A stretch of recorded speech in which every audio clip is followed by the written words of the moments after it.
Bismillahirrahmanirrahim. Assalamualaikum warahmatullahi wabarakatuh.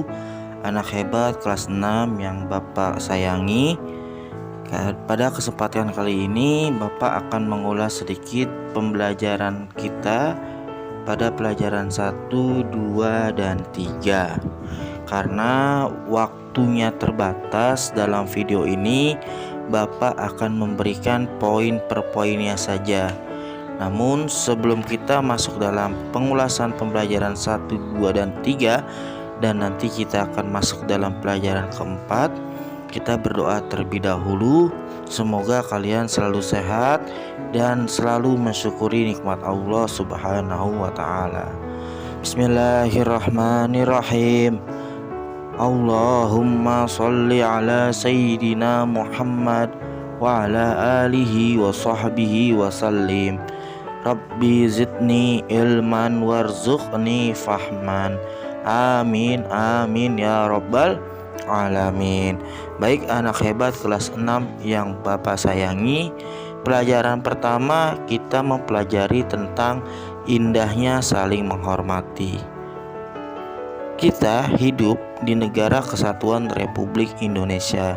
Tentunya di negara kita tidak hanya agama Islam yang ada, tapi ada juga agama lainnya yang harus kita hormati. Nah, sekilas untuk mengenal penghormatan kita terhadap agama lain itu telah diajarkan oleh agama kita di dalam surat Al-Kafirun, yang intinya sesuatu yang sudah beda jangan pernah kita sama-samakan, dan sesuatu yang sudah sama jangan pernah kita beda-bedakan. Agamamu agamamu, agamaku agamaku. Ketika kita sudah menjalani agama masing-masing benar sesuai dengan tuntunan agamanya masing-masing, maka timbullah sifat saling menghormati dari agama yang satu ke agama yang lainnya. Karena kita telah bijaksana dan telah dewasa dalam mengamalkan agama, di mana agama kita pada dasarnya bertujuan untuk memanusiakan manusia. Nah, Quran surat Al-Kafirun terdapat dalam urutan ke-109 dalam Al-Quran. Surat ini terdiri atas 6 ayat dan diturunkan di Mekah, sehingga dinamakan surat Makkiyah. Quran surat Al-Kafirun mengisyaratkan bahwa semua harapan dan usaha orang-orang kafir Quraisy di masa lalu untuk menghentikan dakwah Nabi Muhammad SAW, dan Quran surat Al-Kafirun menerangkan bahwa Nabi Muhammad SAW tidak mau mengikuti tata cara ibadah orang-orang kafir di zamannya. Orang-orang kafir dipersilakan beribadah sesuai tata caranya sendiri, dan kaum muslim pun demikian. Itulah toleransi dalam beragama. Sesuatu yang sudah beda jangan kita sama-samakan, dan sesuatu yang sudah sama jangan pernah kita beda-bedakan. Paham ya? Lanjut, masuk dalam pelajaran kedua. Ketika bumi berhenti berputar. Nah, di sini kita menjelaskan makna hari akhir, macam-macam hari akhir, tanda-tanda hari akhir, dan hikmah mempercayai hari akhir. Coba kalian lihat gambar-gambarnya. Ada gunung api yang meletus, ada banjir, ada rumah terbakar, dan ada gempa bumi. Tentunya semua itu adalah kiamat kecil, karena kiamat besar nantinya pasti akan datang sesuai dengan rukun iman kita. Namun Allah Subhanahu wa ta'ala telah mengingatkan kita bahwa sebelum adanya kiamat besar, kita diperlihatkan kiamat-kiamat kecil. Fungsinya untuk apa?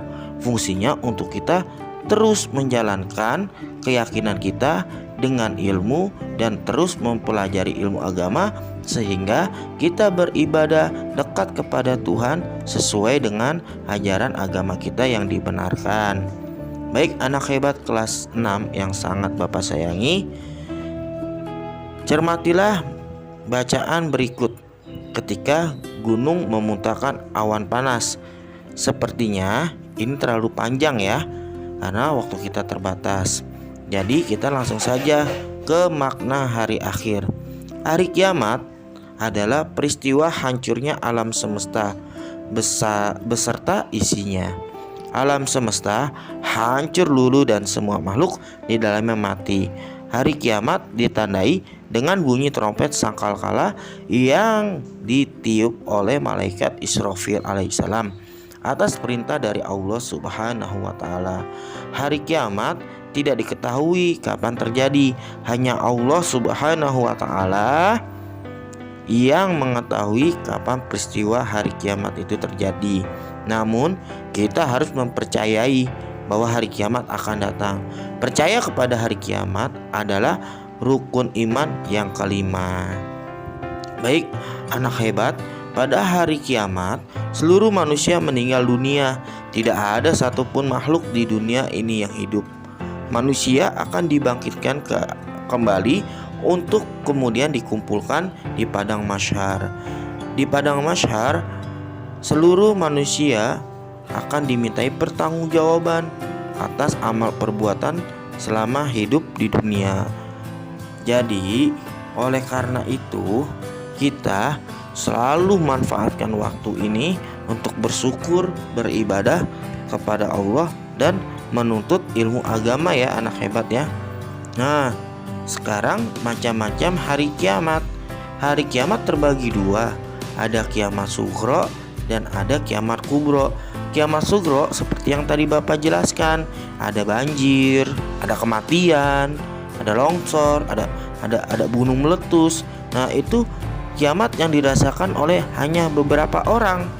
Nah kalau kiamat kubro adalah kiamat besar yang nantinya akan hancur alam semesta beserta isinya, seperti matahari, bumi, dan planet-planet lainnya sudah tidak berjalan pada porosnya, sehingga saling bertabrakan, bumi berguncang dahsyat, dan tidak ada satu makhluk pun di muka bumi ini yang hidup.